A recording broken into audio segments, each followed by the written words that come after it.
Hello everyone, आज हम the millionaire next door की कहानी डिस्कस करेंगे। The millionaire next door by Thomas J Stanley and William D Danko एक popular book है जो रियल लाइफ मिलियनेयर्स के हैबिट्स और फाइनेंशियल प्रैक्टिसेस पर बेस्ड है। ये किताब दिखाती है कि कैसे नॉर्मल लोग भी अपने खुद के लाइफस्टाइल और स्मार्ट फाइनेंशियल डिसीजंस के थ्रू फाइनेंशियल सक्सेस अचीव करते हैं। चलिए इस कहानी को थोड़ा डिटेल में समझते हैं।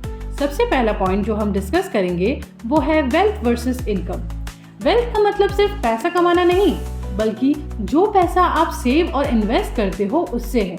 फॉर एग्जाम्पल, हाई इनकम होने का मतलब ये नहीं है कि आप अमीर हो। बहुत सारे हाई अर्नर्स अपनी लाइफस्टाइल पे ज़्यादा खर्च कर देते हैं, इसलिए उनके पास बचा कुछ नहीं रहता।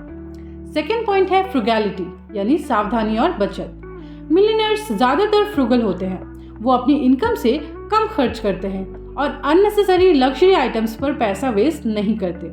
यहाँ हमें ये सीखने को मिलता है कि अपनी नीड्स और वांट्स के बीच फर्क समझना जरूरी है। अपनी स्पेंडिंग हैबिट्स को कंट्रोल करो और सेविंग पे फोकस करो। थर्ड पॉइंट है इकोनॉमिक इंडिपेंडेंस। वेल्दी लोग फाइनेंशियली इंडिपेंडेंट होते हैं। उनका फोकस जॉब सिक्योरिटी पे नहीं, बल्कि वेल्थ क्रिएशन पे होता है। फॉर एग्जाम्पल, अपने इनकम सोर्सेज डाइवर्सिफाई करो और पैसिव इनकम स्ट्रीम्स क्रिएट करो। फोर्थ पॉइंट है टाइम मैनेजमेंट और फाइनेंशियल प्लानिंग। सक्सेसफुल लोग अपने फाइनेंशियल गोल्स सेट करते हैं और उनका प्लान बनाते हैं। टाइम और पैसा दोनों को वाइजली मैनेज करना जरूरी है। यहाँ हमें ये सीखने को मिलता है कि रेगुलर बजटिंग और डिसिप्लिन इन्वेस्टिंग फाइनेंशियल फ्रीडम की तरफ ले जाते हैं। अब बात करेंगे 7 कॉमन ट्रेट्स ऑफ मिलियनेयर्स के बारे में। पहला पॉइंट है लिव बिलो योर मीन्स। अपने इनकम के नीचे जीना। लग्जरी आइटम्स खरीदने से पहले सोचते हैं और अपने फाइनेंशियल हेल्थ पर ज्यादा ध्यान देते हैं। सेकेंड पॉइंट है फाइनेंशियल गोल सेट करना। हर एक रुपए का प्लान होता है, वो कैसे सेव करेंगे और कैसे इन्वेस्ट करेंगे। थर्ड पॉइंट है इन्वेस्टिंग वाइजली। समझदारी से इन्वेस्ट करना।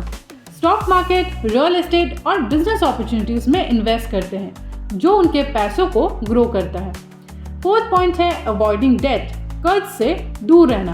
क्रेडिट कार्ड्स का ओवर यूज नहीं करते और हाई इंटरेस्ट लोन्स लेने से बचते हैं। फिफ्थ पॉइंट है एजुकेशन और लर्निंग का इम्पोर्टेंस। फाइनेंशियल एजुकेशन में इन्वेस्ट करते हैं और नई चीजें सीखने में इंटरेस्टेड होते हैं। सिक्स पॉइंट है इकोनॉमिक सेल्फ सफिशिएंसी, यानी आत्मनिर्भरता। अपने लिए काम करते हैं, ना कि अपने स्टेटस का दिखावा करने के लिए। सेवन पॉइंट है इंटरजेनरेशनल वेल्थ ट्रांसफर। अपने बच्चों को भी फाइनेंशियल डिसिप्लिन और इंडिपेंडेंस सिखाते हैं ताकि वो भी वेल्थ बिल्ड कर सके। यहाँ जो की मैट्रिक्स हम सीखते हैं फॉर वेल्थ बिल्डिंग वो है नेट वर्थ कैलकुलेशन। यहाँ एक्सपेक्टेड नेट वर्थ हम ऐसे कैलकुलेट करते हैं कि एज को मल्टीप्लाई करते हैं एनुअल इनकम से और टोटल को डिवाइड करते हैं 10 से। फॉर एग्जाम्पल, अगर आपकी एज 40 है और एनुअल इनकम 10 लाख है तो आपका एक्सपेक्टेड नेट वर्थ 40 लाख होना चाहिए। सेकेंड पॉइंट है PAW वर्सेस UAW। PAW यानी कि प्रोडिजियस एक्यूमुलेटर ऑफ वेल्थ, वो लोग जो अपनी वेल्थ को अग्रेसिवली ग्रो करते हैं। वहीं पे UAW यानी कि अंडर एक्यूमुलेटर ऑफ वेल्थ, वो लोग हैं जो अपनी इनकम के हिसाब से वेल्थ नहीं बना पाते। यहाँ लाइफस्टाइल चॉइसेस जो है मिलियनेयर्स के, उसके बारे में बात करें तो वो सिंपल लिविंग करना पसंद करते हैं। एक्सपेंसिव कार्स और लग्जरी होम्स के पीछे नहीं भागते।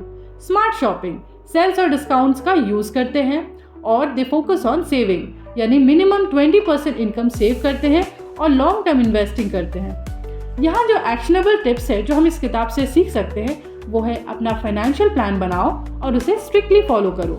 हर महीने अपनी इनकम का एक फिक्स पोर्शन इन्वेस्ट करो। इम्पल्सिव बाइंग को अवॉइड करो और अपने एक्सपेंसेस को रेगुलरली ट्रैक करो। फाइनेंशियल एजुकेशन इम्प्रूव करो और अपने फ्यूचर गोल्स पे फोकस्ड रहो। अंत में द मिलियनेयर नेक्स्ट डोर हमें ये सिखाता है कि फाइनेंशियल सक्सेस फ्लैशी लाइफस्टाइल से नहीं, बल्कि डिसिप्लिन स्पेंडिंग, सेविंग और इन्वेस्टिंग से आता है। आपको अपने प्रायोरिटीज सेट करनी होती है और दिखावे के कल्चर से दूर रहना होता है। क्या आपको इसकी और डिटेल एग्जांपल्स चाहिए या किसी स्पेसिफिक टॉपिक पर ज्यादा समझना है तो हमें कमेंट करें। मिलते हैं आपसे अगले वीडियो में एक ऐसे ही अमेजिंग और लाइफ चेंजिंग स्टोरी के साथ। तब तक के लिए बाय, टेक केयर।